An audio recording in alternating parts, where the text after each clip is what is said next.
LibrePods just broke Apple's AirPods ecosystem wide open, and a 15-year-old kid from India built it while studying for his board exams.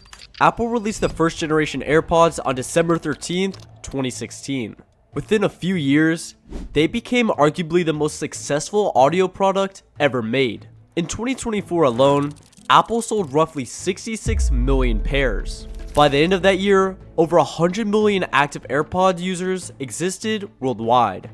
In 2023, AirPods generated $18 billion, more than the entire annual revenue of Spotify or Nintendo.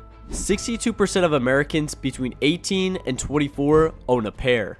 98% of users say they're satisfied. But here's the thing, if you pair those same AirPods with an Android phone or a Linux laptop, something strange happens. Features vanish, ear detection stops working, noise cancellation controls disappear, conversational awareness, head gestures, battery monitoring, all of it gone.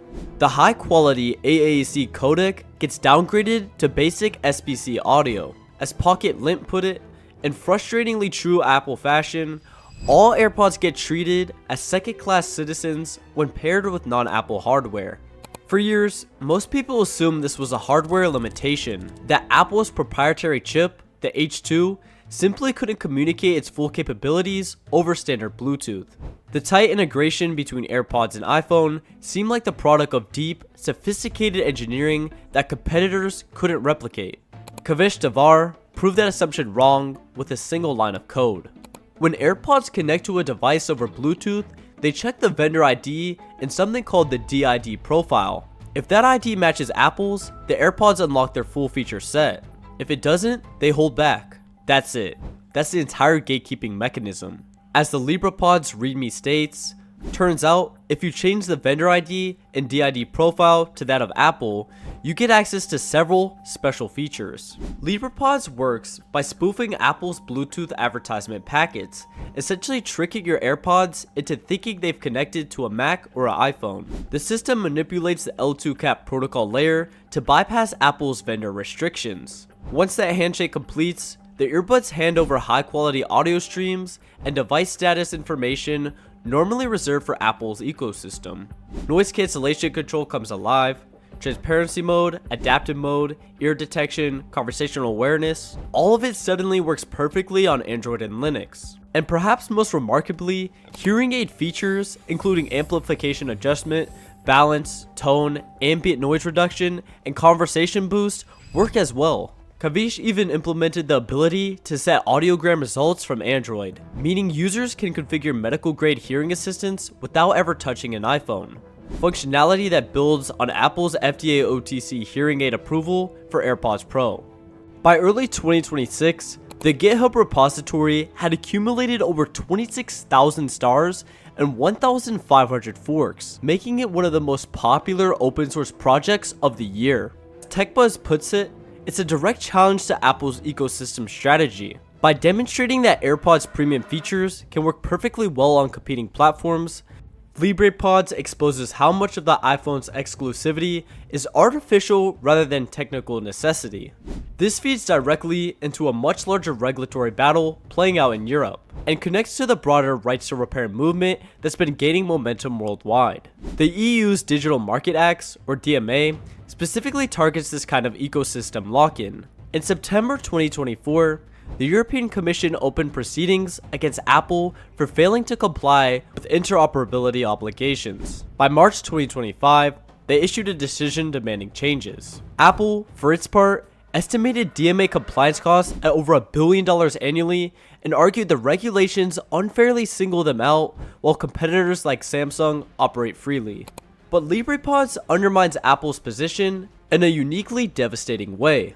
If a teenager studying for exams can unlock full AirPods functionality on Android by changing a vendor ID, it becomes very difficult to argue that interoperability poses genuine technical or security challenges.